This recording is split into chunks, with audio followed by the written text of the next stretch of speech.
अशा कितीतरी गोष्टी आवश्यक आहेत, मी मगाशी सांगितलं.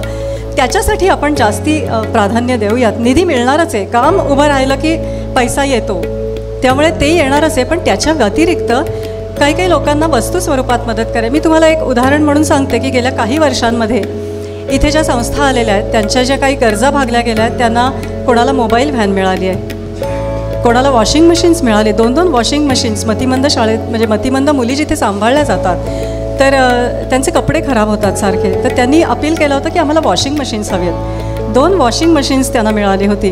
किंवा फॅन्स हवे आहेत संस्थेला, तसे फॅन मिळाले होते. किंवा एक अंधांची संस्था काम करते लातूरच्या इंटिरियर भागामध्ये बुधोड्याला, तर ती लोकं 18 वर्षाच्या पुढच्या अंध लोकांना मसाजचं प्रशिक्षण देतात. आणि मग त्यांना असं वाटलं त्या डोनरला की मसाज झाल्यानंतर स्टीम पाहिजे, स्टीम घेतली गेली पाहिजे. मग त्या माणसाने काय केलं, त्यांनी स्टीम चेंबर प्रेझेंट दिलं.